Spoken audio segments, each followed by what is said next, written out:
ఏపీలో ప్రభుత్వం మారింది. అయితే ప్రభుత్వం మారటంలో ముఖ్యమైనటువంటి పాత్ర పోషించినటువంటి వ్యక్తులు ఎవరు అంటే, ప్రజలు ఓట్లు పక్కన పెట్టేస్తే ప్రభుత్వంలో పనిచేసినటువంటి ఉద్యోగుల ఓట్లు. సో వీళ్ళు ఎంతో కీలకంగా వ్యవహరించారు. అందులోనూ ముఖ్యంగా ఉపాధ్యాయులు అంటే టీచర్లు. వీళ్ళు ఇంకా కీలకంగా వ్యవహరించారు. ఉపాధ్యాయులే చాలా వరకు ప్రభుత్వం మారటంలో ముఖ్యమైనటువంటి పాత్ర పోషించారనటంలో ఎటువంటి డౌట్ లేదు. ఎందుకని అంటే ఎన్నికలకు ముందు అంటే గడిచినటువంటి 5 ఏళ్ళు వైఎస్ఆర్ కాంగ్రెస్ పార్టీ ప్రభుత్వంలో టీచర్లకు పెట్టినటువంటి పనులు గతంలో ఎప్పుడూ లేనటువంటి విధంగా విద్యా వ్యవస్థలో తీసుకొచ్చినటువంటి కొన్ని మార్పుల కారణంగా కొత్తగా యాప్లను ఇంట్రడ్యూస్ చేయటం. ఈ యాప్ల ద్వారా అటెండెన్స్కి సంబంధించి యాప్లో అప్డేట్ చేయాలి. అలాగే ప్రభుత్వ పాఠశాలల్లో ఏర్పాటు చేసినటువంటి టాయిలెట్లు క్లీన్ చేశారా లేదా, ఎలా ఉన్నాయి అనేది ఫోటో పెట్టి వాటిని అప్డేట్ చేయాలి. స్కూల్లో టీచర్లు అందరూ వచ్చారా లేదా అప్డేట్ చేయాలి. అలాగే పిల్లల మార్కులకు సంబంధించి ఆన్లైన్లో అప్డేట్ చేయాలి. ఇవి అటెండెన్స్, పిల్లలకి 75% అటెండెన్స్ అబోవ్ ఉంటేనే అమ్మఒడి వస్తుంది కాబట్టి దానికి సంబంధించి అప్డేట్ చేయాలి. మధ్యాహ్నం భోజన పథకంలో ఏమేం పెట్టారో అప్డేట్ చేయాలి. అలాగే స్టాక్, మధ్యాహ్న భోజన పథకానికి సంబంధించి రైస్ ఎంత ఉంది, పప్పు ఎంత ఉంది, రాగి పిండి ఎంత ఉంది, చక్కెర ఎంత ఉంది, లేదా బెల్లం ఎంత ఉంది, గుడ్లు ఎన్ని ఉన్నాయి, చిక్కీలు ఎన్ని ఉన్నాయి, ఇలా ప్రతి విషయాన్ని కూడా స్టోర్లో ఆర్డర్ పెట్టేవి, ఆల్రెడీ ఉన్నటువంటివి, ఇలా ప్రతి దాని గురించి అప్డేట్ చేయాల్సినటువంటి పరిస్థితి. సో ఇలా పాఠాలు చెప్పేదే కాకుండా ఇలా ఇతర విషయాల గురించి కూడా పూర్తి స్థాయిలో అప్డేట్ చేయాల్సినటువంటి పరిస్థితి. దీన్నే అప్పుడు ఉపాధ్యాయులు వ్యతిరేకించడం జరిగింది.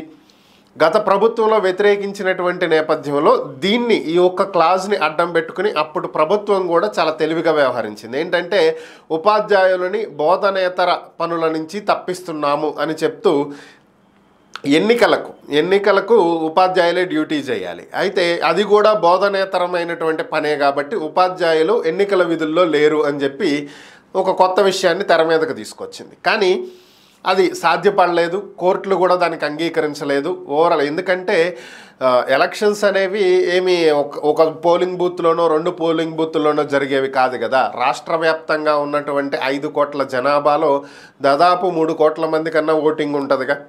మిగతా వాళ్ళు 18 ఇయర్స్ బిలో ఉన్న వాళ్ళు, చిన్నపిల్లలు, ఇలాంటి వాళ్ళని తీసేసిన ఒక 2 కోట్ల మందిని, సుమారుగా 3 కోట్ల పైన ఓటింగ్ ఉంటుంది. 3 కోట్ల మందికి ఓటింగు నిర్వహించాలంటే ఎంత సిబ్బంది అవసరం అవుతారు? పోలీస్ సిబ్బంది, రెవెన్యూ సిబ్బంది, అలాగే కొన్ని బ్యాంకుల నుంచి, ప్రభుత్వ బ్యాంకుల నుంచి కూడా కొంతమందిని తీసుకోవటం జరిగింది ఎలక్షన్కి డ్యూటీలకి.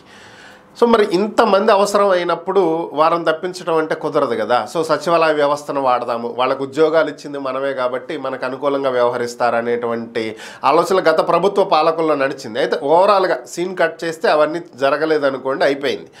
సో ఇక ఉపాధ్యాయులు ఆ కోపం మైండ్లో పెట్టుకుని గత ప్రభుత్వం గద్దె దిగే వరకు కూడా వాళ్ళ సాయి శక్తులా కృషి చేశారు. ప్రభుత్వం మారింది, మరి ఉపాధ్యాయుల వెతలు మారినాయి అంటే మారలా, అదే పరిస్థితి. ప్రభుత్వమే మారింది కానీ వీళ్ళ జీవితాలు మాత్రం మారలేదు. మరలా యాప్ల్లో అవే అప్డేట్లు, అవే కథలు, అవే పరిస్థితి.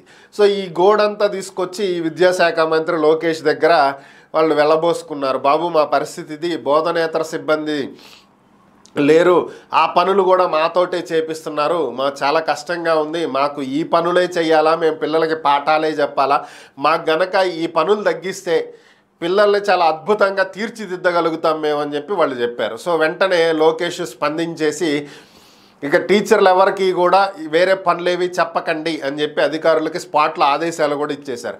అమ్మాయ అయిపోయింది, ఇక గత ప్రభుత్వంలో కాదు, ఇక మనకి ఏ పనులు చేయాల్సినటువంటి అవసరం లేదని చెప్పి టీచర్లు అందరూ కూడా భావించారు. బట్ ఇది 3 నెలల ముచ్చటే.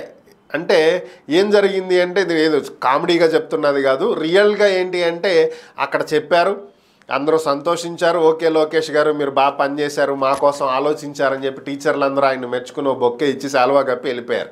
సీన్ కట్ చేస్తే తెల్లారి పొద్దున్నే హెచ్ఎంలకి, ప్రిన్సిపల్కి మెసేజ్లు వచ్చినాయి. ఏంటి, యాప్లో ఇది అప్డేట్ చేయండి, అది అప్డేట్ చేయండి, అటెండెన్స్ అప్డేట్ చేయండి, టీఎంఎఫ్ డీటెయిల్స్ అప్డేట్ చేయండి, చక్కెర ఎంత ఉంది, గుడ్లు ఎన్ని ఉన్నాయి, బియ్యం ఎంత ఉంది, పప్పు ఎంత ఉంది, రాగిపిండి ఎంత ఉంది, బెల్లం ఎంత ఉంది, చిక్కీలు ఎన్ని ఉన్నాయి, మధ్యాహ్న భోజన పథకం ఎప్పటి వరకు, ఫుడ్ ప్రిపరేషను ఏ టైంకి అయిపోయింది, ఇలా టైంతో సహా 10కి ఇది అప్డేట్ అవ్వాలి, 10:30కి ఇది అప్డేట్ అవ్వాలి, 1:30కి ఇది అప్డేట్ అవ్వాలి, ఇలా ప్రతిదీ కూడా మెసేజ్ల మీద మెసేజ్లు వచ్చి మరి ఇవన్నీ ఎవరు అప్డేట్ చేయాలండి అంటే టీచర్లే.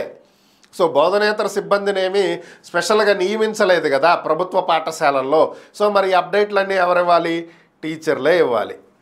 సో వీళ్ళ పరిస్థితి ఎలా తయారైంది అంటే పైకి మాత్రం ఓకే మీ సమస్యలన్నీ మేము పరిష్కరించామని చెప్పి వెనక చేయాల్సిన పనులు మాత్రం యాజ్ ఇట్ ఈజ్ అవే డ్యూటీలు, అదే పరిస్థితి, అదే గోల.